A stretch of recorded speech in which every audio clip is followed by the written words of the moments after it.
E o grande volume de chuva esperado para hoje na região metropolitana de Belo Horizonte tem assustado os moradores das regiões de risco de alagamento. Diversas cidades da região metropolitana sofreram com transbordamento de rios, deslizamentos de terra e até soterramentos. Outro temporal atingiu Minas Gerais ontem à noite. Mais de 100 cidades estão em situação de emergência e o número de mortos nos últimos dias pela chuva subiu para 55.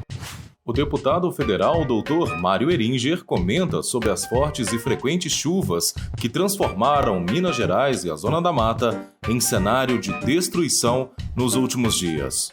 Nós estamos aí e queremos discutir com um pouquinho mais de tempo a questão das chuvas, do excesso de chuvas, do volume das chuvas, do que essas chuvas estão causando de transtorno para a nossa sociedade, principalmente para o nosso país. E especialmente eu, como mineiro, na minha querida Minas Gerais. Claro, essa chuva não escolheu o estado. Ela atingiu também o Rio de Janeiro, atingiu o Espírito Santo, está atingindo São Paulo. O universo é um só. A aeronave é a mesma. E nós precisamos cuidar exatamente dessa aeronave, desse planeta. Agora, na vigência do trauma, na vigência do desastre, na vigência da mazela, nós temos que minimizar. E aí nós temos que ajudar as pessoas que já foram atingidas, ajudando com alimentação, com dignidade, com moradia, ajudando na recuperação dos seus bens, das suas casas, botando uma defesa civil de qualidade, que possa dar atendimento, equipada com automóveis, com lanchas, com helicópteros, o que precisar para fazer. E aí isso custa muito dinheiro, mas isso é o momento do socorro, o momento da urgência e da emergência. Mas a gente não fica só nisso e não vai esperar que todo ano a gente tenha isso. Cidades pequenas não terão condição e infraestrutura para fazer isso sozinho, ou isso parte de um governo federal ou de um governo estadual, organizando uma defesa civil, ou nada vai acontecer. Mas também pode fazer uma grande defesa civil no estado, dependendo do tamanho do estado, fazer defesa civil consorciada regionalmente, também pode ser feito. Mas o mais importante que isso é a gente pensar, esse é o estágio da emergência. Vamos passar para o estágio da prevenção. Nós precisamos começar a prevenir, precisamos começar a evitar que isso aconteça. Ora, bolas, não tem como desfazer todas as cidades que nós já fizemos até hoje com todos os erros dela. Mas e o daqui para frente? Será que dá para consertar? Será que a gente pode botar num plano diretor das cidades um uso de ocupação racional do solo que permita ao rio ter as suas margens maiores, onde possa espraiar suas águas num excesso de volume de chuvas?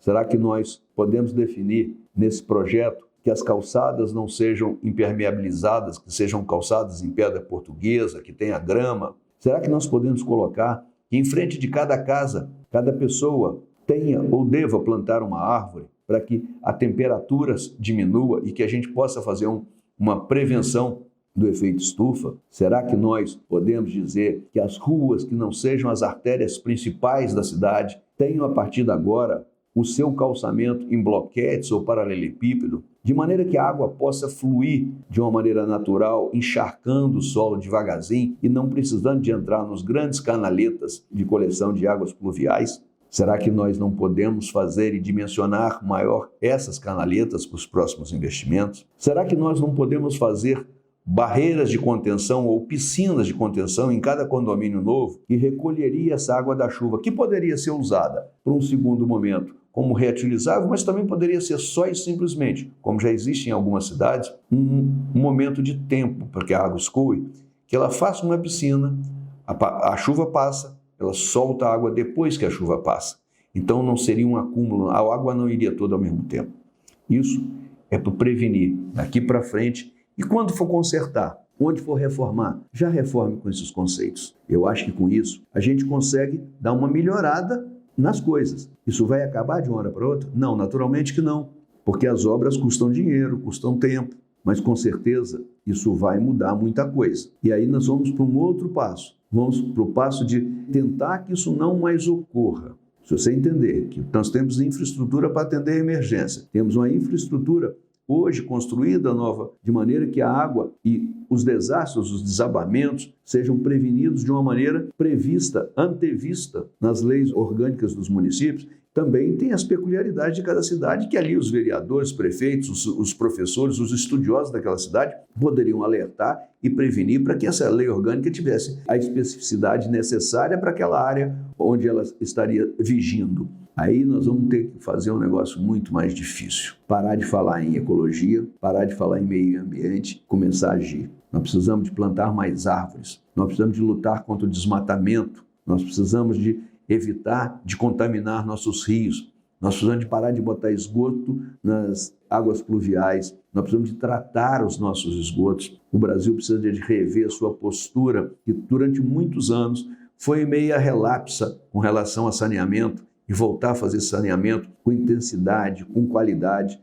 Nós precisamos de parar de jogar lixo, plástico, em quantidade nos nossos esgotos, nas bocas de lobo, porque se nós fizermos isso, nós ajudamos muito. Vamos parar de usar sacola plástica, ou se usar, vamos se reciclar, vamos separar, vamos reaproveitar. Aí esse é o ponto mais importante, que é o ponto da educação, é o ponto da cultura nova, de uma sociedade nova. E nós, os mais velhos, que não fizemos isso, precisamos e devemos impregnar a juventude desses conceitos para que o futuro delas não seja o presente que nós estamos dando a elas nesse momento. O presente que entregamos é um presente de grego, é um presente de problemas. E nós podemos, com elas, fazer a mudança.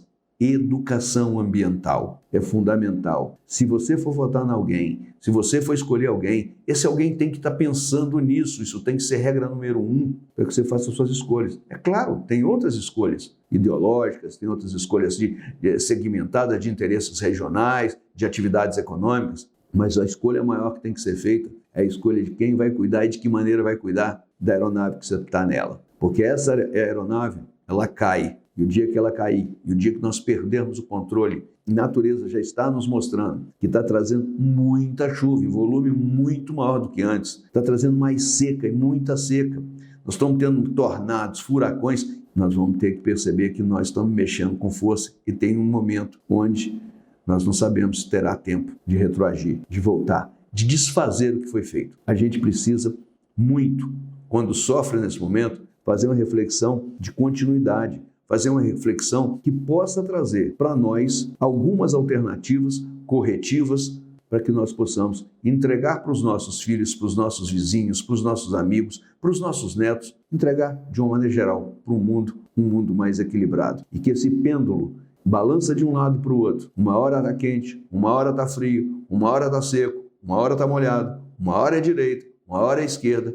Possa entender que as diferenças elas vão continuar existindo, mas o objetivo final tem que ser um só, e é o centro que esse pêndulo passa por ele algumas vezes durante algum tempo. Eu sou o deputado federal Mário Eringer e estou aqui para quando você precisar.